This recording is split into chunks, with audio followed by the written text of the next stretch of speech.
بسم اللہ الرحمن الرحیم۔ السلام علیکم 5 کلاس۔ آج ہم باب نمبر 100 سیرت طیبہ صلی اللہ علیہ وآلہ وسلم میں فرسٹ ہے کہ معراج النبی صلی اللہ علیہ وآلہ وسلم کے بارے میں پڑھتے ہیں۔ سبق ہے کہ قرآن مجید اور روایات کے مطابق معراج سے مراد وہ سفر ہے جس میں حضرت محمد رسول اللہ خاتم النبیین صلی اللہ علیہ وسلم نے مسجد حرام سے مسجد اقصیٰ اور پھر آسمانوں کی سیر کی۔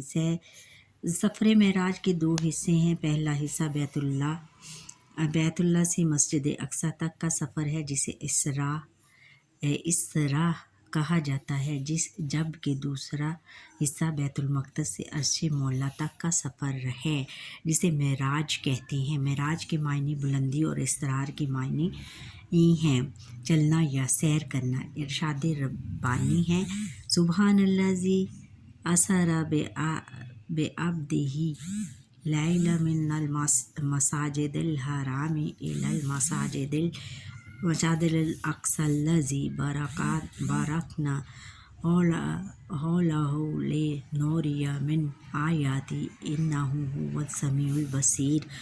سورہ بنی اسرائیل آیت 1۔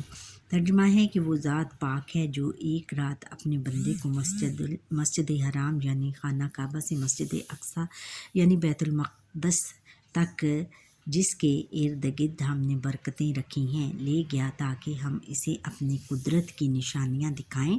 بے شک وہ سننے والا اور دیکھنے والا ہے۔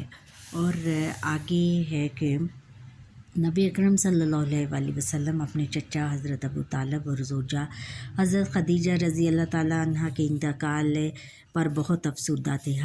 اللہ تعالیٰ نے حضرت جبرائیل علیہ السلام کے ذریعے آپ صلی اللہ علیہ وآلہ وسلم کو عرش پر بلایا تاکہ آپ صلی اللہ علیہ وآلہ وسلم اللہ تعالیٰ کی نشانیوں کا مشاہدہ کر سکیں۔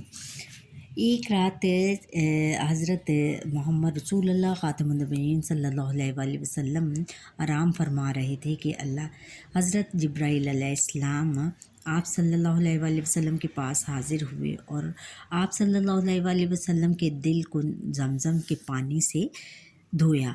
پھر جنت سے لائی گئی ایک سواری براق پیش کی گئی۔ آپ صلی اللہ علیہ وآلہ وسلم اس پر سوار ہو کر بیت المقدس پہنچے۔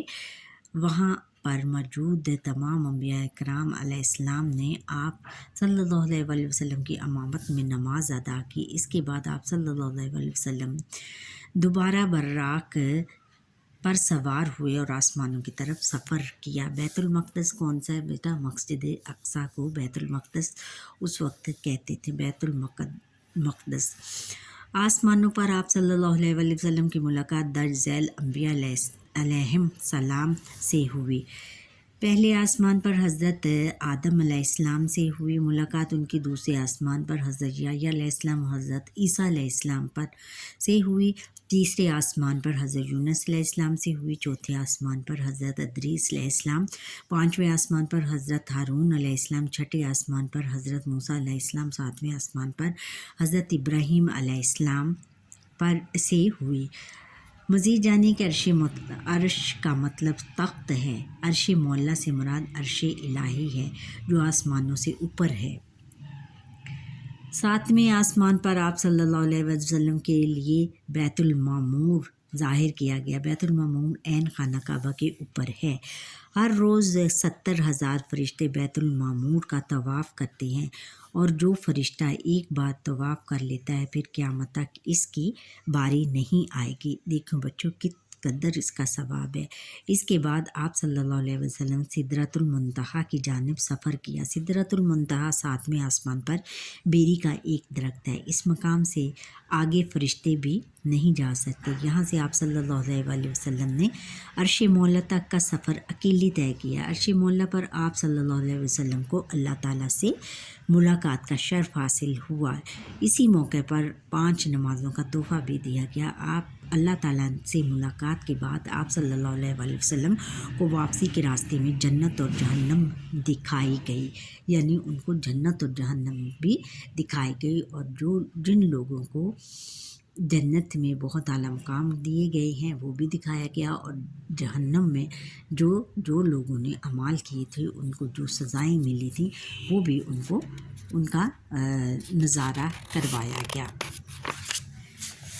اچھا، آگے ہے کہ کل اگلی صبح نبی اکرم صلی اللہ علیہ وسلم نے اس سفر کا ذکر لوگوں سے کیا تو لوگوں نے آپ صلی اللہ علیہ وسلم کا یقین نہیں کیا۔ کچھ لوگ حضرت ابوبکر صدیق رضی اللہ تعالیٰ عنہ کے پاس سے آئے اور کہا کہ آپ کے صاحب حضرت رسول اللہ خاتم النبیین صلی اللہ علیہ وسلم آسمانوں کی سیر میں یعنی معراج کا ذکر کر رہے ہیں۔ اس پر حضرت ابوبکر رضی اللہ تعالیٰ عنہ نے ان سے کہا کہ اگر یہ الفاظ آپ صلی اللہ علیہ وسلم کی زبان مبارک سے ادا ہوئے ہیں تو میں ان کی تصدیق کرتا ہوں۔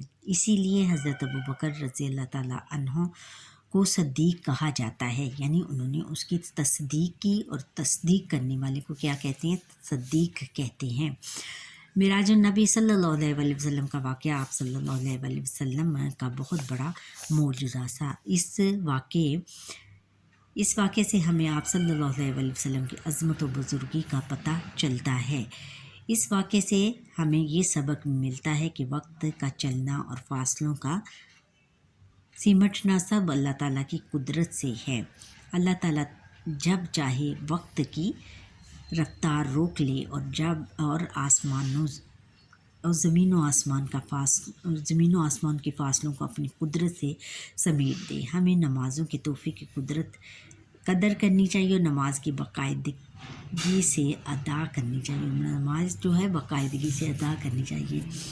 دیکھیں، اللہ تعالیٰ نے حضور نبی اکرم صلی اللہ علیہ وسلم کو معراج پر بلایا، جو کہ ایک بہت ڈینجرس سفر تھا ان کے لیے، اور انہوں نے بہت جرأت اور بہادری سے اس کا مشاہدہ کیا اور اس کو فیس کیا، اس سفر کو۔ یہ ان کی بہت بڑی اچیومنٹ تھی۔ اچھا، فرمان مصطفیٰ صلی اللہ علیہ وسلم ہے کہ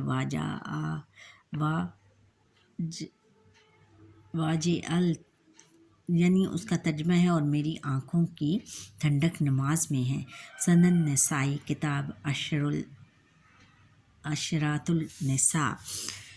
یہ دیکھیں نیچے بچوں، یہ مسجد اقصیٰ ہے۔ پہلے حضور نبی اکرم صلی اللہ علیہ وسلم، یہ قبلہ اول اس کو کہتے ہیں۔ جب خانہ کعبہ سے پہلے یہ مسلمانوں کا قبلہ تھا، اس کی طرف منہ کر کے وہ سب نماز پڑھتے تھے، اس کو قبلہ اول کہتے ہیں۔ اور آج کل جو اسرائیل فلسطین پر قابض ہے وہ اسی مسجد اقصیٰ کو تباہ کرنے کی در پر ہے۔ دعا کریں کہ مسلمانوں کو کامیابی نصیب ہو، فلسطین کو اسرائیل پر جو فتح نصیب ہو، اور ہمارا قبلہ یہ بچ سکے، مسجد اقصیٰ کو ہم فتح کر لیں۔